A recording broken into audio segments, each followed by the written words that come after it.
د پښتونخوا وطن د بیلابیلو سیمو څخه راغلي قدرمن سیاسي مشران، علما، ادیبان، دانشوران او زموږ ټول ورونه او خویندې ټولو ته سلامونه وړاندې کوم. نن او پرون چې دلته کومې خبرې سوي دي د پښتونخوا وطن پر ستونزو باندې ډېر مجلسونه سوي دي. زه چې کومه وینا کومه زما کوشش به وي چې د ممکنه تګلارې ستونزې بیان سوې.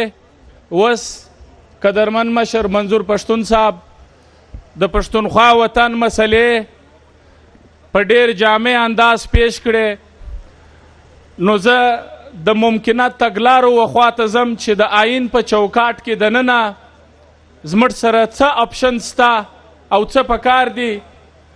او په دا ممکنه تګلاره کې دوه سواله مهمه دي. اول سوال دا دی چې د دې مسلو د حل دپاره په دا خبره ځان پوهول ضروري دی چې دا مختلفو مسلو په حواله اختیار د چا سره دی. د پاکستان نظام چې موږ کې ووسو په دې کې د اختیاراتو د فیصلو او د وسایلو تقسیم څنګه سوی دی چې هغه د فیصلو او د وسایلو تقسیم باندې موږ ځان پوه کړو، په هغه کې څه بدلېده پکار دي. نو اول سوال د ممکنه تګلارې کې دا دی چې اختیار د چا سره دی او کم اختیارات مالک بدلېده غواړي. دویم مهمه برخه چې پر هغه په دې دروسه جرګه کې ډېرې خبرې نه دي سوي، هغه دا دی چې دا اختیارات ګسه زموږ سره راسي په آئیني لاره، بیا به دا موږ څنګه عملي کوو؟ د دې د عملي کېدو لاره څه ده او دا به څوک کوي؟ د دې ذمهواره به څوک وي؟ په دنیا کې چې د ډیولپمنٹ، د سیاست، د اقتصاد ماهرین کښېنستلي دي او دوی 100-200 کاله پر دې کار کړی دی چې خدای تعالی دا ټول قومونه تقریبا په یوه صلاحیت پیدا کړي دي. د دې باوجود ځینې قومونه ډېر مخته ولاړ سي، ځینې قومونه ډېر شاته پاته سي، ځینې ډېر در په دره سي او ځینې قومونه ډېر په خوشحالۍ کې وسي. دا پیدایشي نه دی چې پیدایشي نه دی، د انسانانو د قومو د وطنو تر مابینځ دا فرق ولې دی؟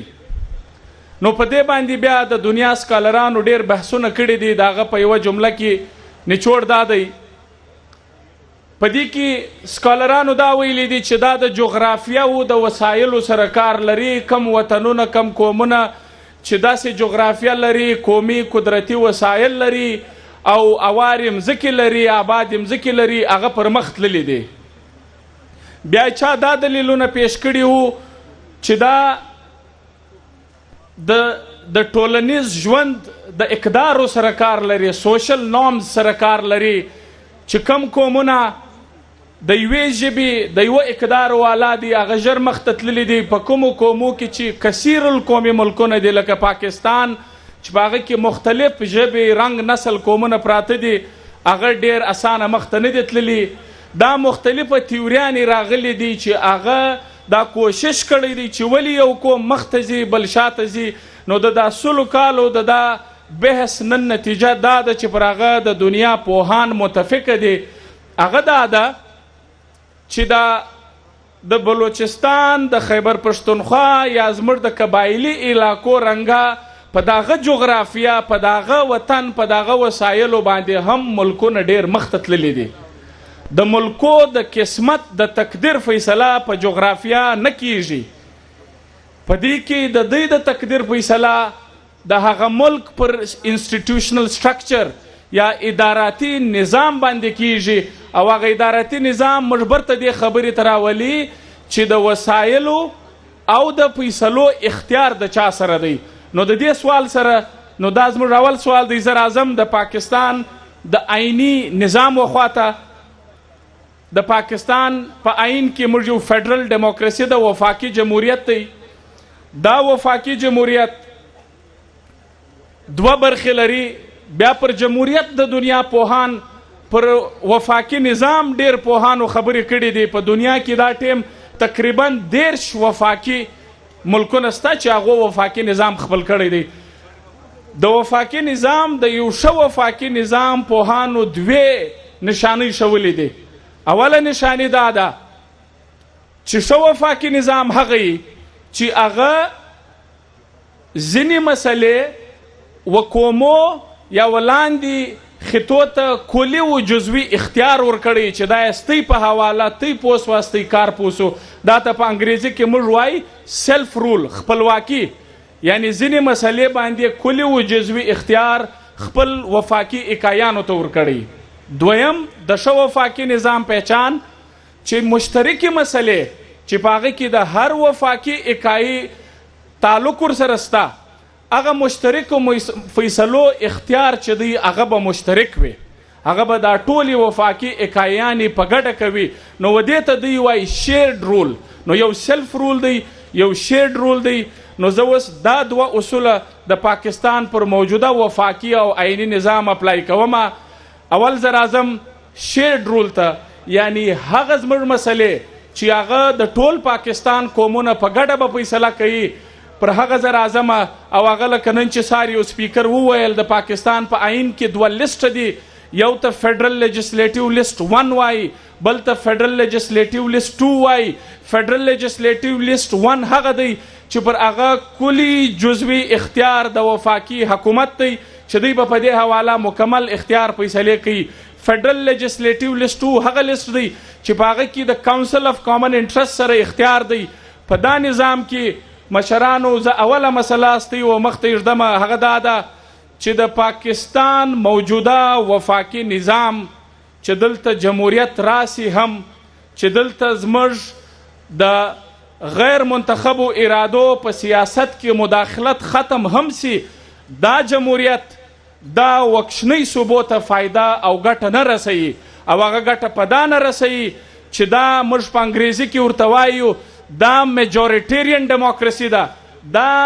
دا جمهوریت د اکثریتي صوبې یا د اکثریتي قوم بالادستي مزید پخوي.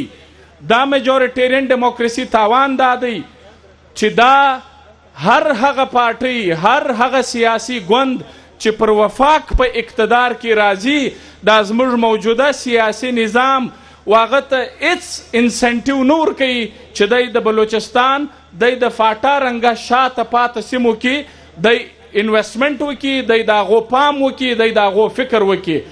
دا نورې چې څه مسلې دي په وسایلو کې تقسیم، په فیصلو کې، په خارجه پالیسي کې، دا چې زموږ په حق کې نه دي، هغه په دا نه دي چې دا زموږ موجوده وفاقي نظام دا هرې پارټۍ ته دا حوصله افزایي کوي چې ته فاټا او بلوچستان نظر اندازه که. نو چې دا نظام د یو شي حوصله افزایي کوي، دغه نتیجه به خامخا دا وي. په وسایلو په تقسیم کې NFC ایوارډ موږ دلته سار ذکر شوی دی چې اوس هم په دنیا کې چې 13 وفاقي ملکونه دي عزیزانو، یو وفاقي ملک داسې نسته، یو وفاقي ملک نسته چې په هغه کې د وفاقي اکایانو ترمیان فند صرف د وسایلو د آبادی پر بنیاد تقسیمیږي. ناٹ ایون ا سنگل کنټری. په ټوله دنیا کې یو وفاقي ملک نسته چې په هغه په خپلو اکایانو کې فند د آبادی پر بنیاد تقسیموي. موږ 50 کاله 40 کاله دا فارموله وچلول، اوس هم په سل کې 82% وزن د آبادی دی. که موږ پر مخ ځو، زموږ سیاسي ګوندونه به د وفاق سره د نورو سیاسي ګوندو سره اوله ایجنډا کې دا ایږدي چې په NFC کې د آبادی شیر چې دی دا به در 50% ته هم کم راوړي. انډیا زموږ همسایه ملک دی، په انډیا کې د وسایلو په تقسیم کې د آبادی وزن 25% دی. نور د دنیا غټ وفاقي ملکونه برازیل، نایجیریا، کینیډا، استرالیا، په دا یو ملک هم د آبادی وزن په وسایلو په تقسیم کې در 60% زیات نه دی. نو دا زموږ دپاره اوله مهمه نکته ده. د وسایلو په تقسیم دلته ډېرې خبرې کیږي، نو زه عیني نقطه نظر راوړم. دا به موږ په یاد ساتو، د ګیس، د تیل او د یورینیم علاوه چې نور څه وسایل په کم وطن کې دي، زموږ موجوده آئین دا وایي چې پر هغه کلی جزوي اختیار د هغه صوبې د هغه وفاقي یونټ دی. په آیل او په ګیس کې په برابره شراکت لري صوبه او وفاق. په بلوچستان کې زموږ د ګیس او د آیل ذخیرې سته، په خیبر پښتونخوا وطن کې سته، پر دې عمل نه کیږي.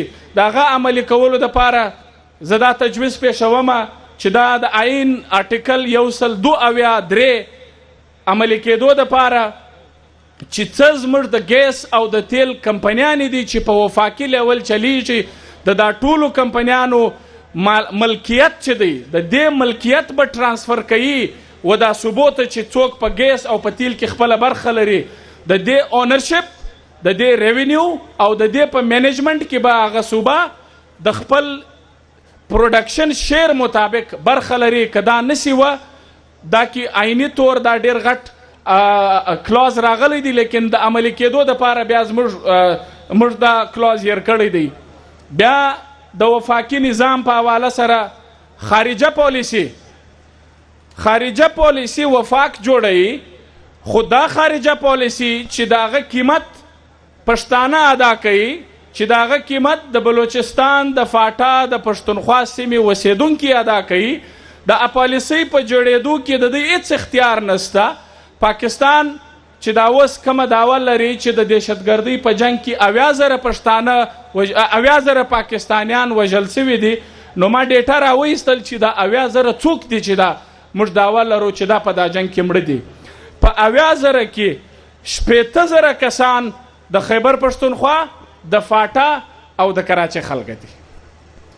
یعنی په مړو کې 98% برخه لرو، په وسایلو کې، په ډیولپمنټو، په دې کې زموږ برخه زموږ د آبادۍ هم کموي.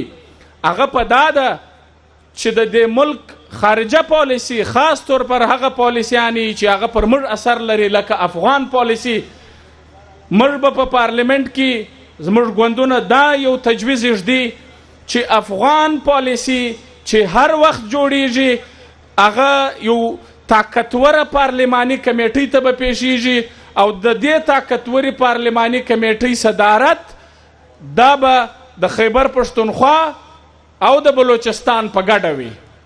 چې دا نسی وه پالیسي دی جوړوي، زور یې در موږ خیږي، وطن زموږ وراخي، او بیا موږ ته که یو کال حکومت ملاوم سي برته د هغه په دفاع کې هم موږ دروي چې موږ ورسو د دې و خلکو ته د جسټیفای وکړو، د دې دفاع وکړو. نو دا د وفاقي نظام هغه اړخونه چې هغه د وفاق سره دي، خو په هغه کې دا بدلونونه پکار دي. زیبر ته ریپیټوم، اول خو جمهوریت چې دلته منتخب نمایندګانو ته حق نسی ور، دا ټولې خبرې معنا نه لري. دویم، د سینټ ریفارمز زموږ موجوده نظام لکه ما چې وویل دا د پنجاب بالادستي انسټیټیوشنلایز کړی ده، دا تقویت ورکوي، دا حوصله افزایی کوي د هر منتخبه سړي چې هغه د بلوچستان او فاټا نظر اندازه کی. دا د میډیا حوصله افزایی کوي چې هغه د ګجران والا یو سپی مړ سي، پر هغه د بریکینګ نیوز چلوي، او په بلوچستان کې د خلکو وژل سوي هغه د نظر اندازه کی. دا د سیستم بلټ ان پارت دی، دا سیستم بدلیده غواړي. نو هغه څنګه بدلیږي؟ زموږ د دې وطن، د پښتونخوا وطن، د بلوچستان د مستقبل حل دا دی چې دا به ډیمانډ تمام سیاسي ګوندونه ږدي چې په سینټ کې 2 اصلاحات نسی را، موږ په دې ملک کې د یو اولې درجې د شهري حیثیت ته نسو رسېدلی. اول د سینټ انتخابات به ډایرکټ کیږي، دا کم چې موجوده انډایرکټ انتخابات دي دا د کاروبار، دا د پیسو لاره ده، انتخابات ډایرکټ. دویم، د سینټ سره به ټول هغه اختیارات وي چې هغه د قومي اسمبلۍ سره دي. که دغه موږ وکړو نو موږ پر مخ تللی سو، موږ د خپلو مفاداتو تحفظ کولی سو. دریم، فیډرل لیجسلیټیو لیسټ 2 چې دی چې هغه د سی سی آی په منډیټ کې راځي، زه دا تجویز کوم چې پر دې د هم سیاسي ګوندونه بحث وکړي. زموږ سره د خټک صاحب رنګه مشران سته چې په 18 ترمیم کې هغو پر دې ډېر بحثونه کړي دي. موږ په پاکستان کې باید چې ډپټي پرایم منسټر یو عہده جوړ کړو. ډپټي پرایم منسټر عہده دا به چې دا کم فیډرل لیجسلیټیو لیسټ 2 دی یعنی هغه مسلې چې هغه د صوبې او د وفاق په ګډه اختیار دی دا فیډرل لیجسلیټیو لیسټو په حواله سره به حتمی پاورز ایگزیکټیو پاورز به دا به د ډیپټي پرایم منسټر سره وي او ډیپټي پرایم منسټر یا خو باید چې منډیټري وي چې د سینټ څخه به راځي یا به دا د ټولو وفاقي اکایانو په مابینځ کې روټیټ کیږي نو دا د وفاقي نظام په هکله د فیډرل وفاقي نظام په هکله دا څو تجویزونه دي چې دا زه هیله لرم چې په اعلامیه کې یو د وفاقي نظام په حواله سره دا تجویز ایږدلی سو په دنیا کې یو پریکټس ته ماینورټي ویټو ورته وایي یعنی که په اسمبلی کې زموږ اکثریت نسته لیکن یو داسې مهمه مسله ده چې هغه زموږ د وطن سره ده نو په هغه والا قانون سازي تر هغه وخته نشي کېدی چې د هغه صوبې په قومي اسمبلی کې کم ممبران ناست چې د هغو اکثریت یې تسلیم نه کړي د هغو اکثریت یې منظوره نه کړي که نور ټول پارلمنټ منظوره کړي هغه باید چې نشي پاس نو ماینورټي ویټو خاص طور پر د قومي او قدرتي وسایلو په حق زه تجویز کوم اوس زه راځم هغه برخې د تعلیم د صحت په دا حواله ډېرې خبرې کیږي اتلسم ترمیم کلي جزوي اختیار و صوبو ته ورکړی دی صوبې په دې حواله با اختیار دي خو هغه اختیار تر اوسه عملي سوی نه دی دا ډېر مهمه سوال دی پر دې دلته کمې خبرې سوي دي چې دا اختیارات کم میلاو سوي دي هغه موږ څه پکړي دي مثلا تعلیم صحت کتاب کریکولم دا مکمل صوبایي حکومتونه با اختیار دي زراعت لایف سټاک چې دوی څه پکوي نو سبا چې دا دلته کم د سیاسي ګوندو مشران ناست دي چې دا ګسه په اقتدار کې راسي دوی به په دې څه کوي په دې حواله زه څو خبرې مخته ایږدم او زه ډېر په ادب سره هیله لرم چې د ګوندو مشران به په دې زما څخه خوا نه بدوي خو دا هغه خبرې دي هغه مشکلات دي چې زه مخته ایږدم چې اختیارات میلاو سي بیا زموږ د اولس او د ریاست تعلق چې دی د هغه په منځ کې یو دریم دی هغه دریم سیاسي ګوندونه دي دا سیاسي ګوندو ته موږ خپلې مطالبې ایږدو دوی دا زموږ مطالبې و ریاست ته ایږدي بیا د هغه ګوندونه په اقتدار کې راځي او دوی د ریاست برخه سي او دا کمې مطالبې چې د اولس سي دا عملي کوي زموږ ګوندونه زه دا مطالبه دا خبرې ایږدم درې ډېر غټ چیلنجز په ټولنه کې راغلي دي چې دا ګوندونه نظر اندازه کوي یا ورته پام نسته چې دا اختیارات میلاو هم سي که په دغه درو مسلو موږ سر نکو خلاص دا زموږ ته چې څه اختیارات میلاو سوي دي نه دا عملي کوی سو او نه پر مخ مبارزه کولی سو اول مشکل دا دی د جنرال ضیاءالحق صاحب یو کانسپټ شروع کوي MPA MNA فنډز زه د ډیولپمنٹ د یو ایکسپرټ په حواله ډېر گزارش کوم پر دې زه هر تفصیل تی سره شیر کولی سم MPA MNA فنډز د سیاست د سیاسي جماعتو بیړه غرقه کړې ده د بزنسمینان ټیکهداران په سیاست کې راوستلی دي او چې کم ټیکهداران نه وو هغه سیاسان ټیکهداران کړي دي د هغه نتیجه نن دا ده چې نظریاتي سیاست د اولس سیاست او د پارلمان سیاست چې کم نن ګراف کښته روان دی نن سوشل موومنټس لکه PTM راپورته سوي دي د پارلماني سیاست څخه د خلکو اعتماد لري سوی دی دا داسې نه دی چې د MPAs MNAs پخوا شو نن بد دی د دې جړ عزیزانو دا MPA MNA فنډ دی که دا فنډ نسی ختم هغه ورځ لیرې نه ده چې هره پارټۍ که جمعیت علما اسلام ده که کامپرسته ګوندونه دي چې دا به ټوله د دې مشران په ادب سره دا به ټول په ټیکهداري اخته وي دا به په کاروبارو اخته وي او په هغه وخت کې که دا ټول اختیار میلاو سي موږ د دې اختیار څه ګټه نسو اخیستلی نو د دې زه تجویز دا در کوم چې هر ګوند یا خو د MPA MNA فنډ ختم کړي د MPA دا کار نه دی چې دی فنډونه او سکیمان آیډنټیفای کوي که نسي ختمېدی دویم تجویز دا دی هر ګوند په خپله پارټۍ کې د غیر منتخبو خلکو یو غټ بورډ جوړ کړي دا د هغه علاقې فنډز دي د هغو په اختیار کې کښېږدي نو دا به د MPAs MNAs ته بیا یو انسنټیو وي چې هغه د قانون سازۍ او په نور حواله سره خپل کار پر مخ بوځي نو د MPA فنډ د سیاسي ګوندو وجود ته اوله غټه خطره. دویمه خطره په ټولنه کې 2-3 ډېر غټ بدلونونه راغلي دي. هغه دا دي په تیر 20 کاله کې په هایر ایجوکیشن ډېر زیات شوی دی. اربنایزیشن خلک په شارو کې وسوسي کې کور په شار کې نه دی، د تعلیم د پاره راغلی دی، د روزګار د پاره راغلی دی. دریم دلته په دې وطن کې په ټوله دنیا کې د ټیکنالوژي انقلاب راغلی دی.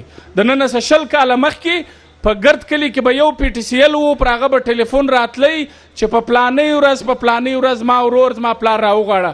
نن په سوشل میډیا ځوانان ناست دي او د ټولې دنیا سره په رابطه کې دي. نو د ټیکنالوژي غټ بدلون راغلی دی.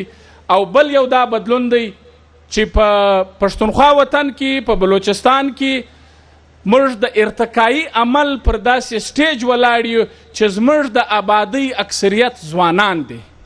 په بلوچستان کې زموږ 74% 94% زموږ آبادي چې دا در 30 کاله یا در هغه کم عمره خلک دي. دا ډېر لوی تعداد دی. زموږ سیاسي ګوندونه د ټیکنالوژي د هایر ایجوکیشن د دې د سیاست دپاره ډېر زیات امپلیکیشنز دي، نتیجې دي. هغه نتیجې کمې دي. اول دا ځوانان چې په دا وخت کې راغټ سوي دي، یوه سیاسي ګوند هم دا به تورې رمه نسي ټریټ کولی. که ته ودوی ته په رمو یا د پسو په سترګه ګوري، دا په فیصلو کې برخه غواړي. دا په پارټیانو په مختلفو عهدو کې برخه غواړي. دا سوالونه لري په ذهنو کې، دا نیوکې لري. نو دغه ځوانان دا که دا زموږ سیاسي ګوندونه د ټیکنالوژي وخت دا نوی ځوانان دا یوت چې دي د دې په حواله فکر نه کوي په خپل پارټیانو په سټرکچرز کې بدلون نه راولي. زه ویره لرم چې هغه وخت لیرې نه دی چې ټول ځوانان به د پارلماني سیاست او د سیاسي ګوندو څخه لیرې ځغلي او دا به بیا غیر پارلماني یا تحریکونه به راپورته سي او خدا نه خواسته لکه په بلوچي سیمه کې یا به د تشدد وخواته دا خبره ولاړه سي. زه د دې خبرو سره ستاسو ټولو ډېر کورودانۍ وایم. ما خپل کوشش وکړي چې د پاکستان د آئیني وفاقي فریم ورک کې دننه څه تجویزونه پیش کم او بل دا تجویزو عملي کولو دپاره سیاسي ګوندو ته چې کم افرټس پکار دي په خپل ځان کې او چې دا کم مشکلات سره دوی مخامخ دي د هغه دپاره دا پکار دي چې په ګوندو کې ټیکنیکل خلک وي چې دا ټول اختیارات ورسره دي. په یوه پارټۍ کې بې وکیله ما سوا یو ټیکنیکل کس نسته. د اقتصاد ماهرین چیرې دي؟ د زراعت ماهرین چیرې دي؟ هغو په پارټۍ کې کم کارونه کړي دي چې په الیکشن کې تاسو ځئ ته څه منیفسټو و خلکو ته وړئ چې د پښتونخوا وطن د اوبو مسلې به څه حل کوو، د تعلیم دپاره به څه کوو. دا هغه وخت کېدلی سي چې پارټیانې په خپل دغه کې و ماهرینو و ټیکنیکل کیډرز ته ځای ورکړي، نو چې هغه خلک یې بیا که اقتدار ملاو سي نو بیا یو عوامي ولسي ایجنډا پر مخ تللی سي. ډېره مننه. تشکر.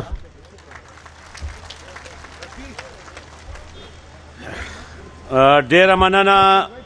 داو قدرمن رفیع الله خان چې تاسو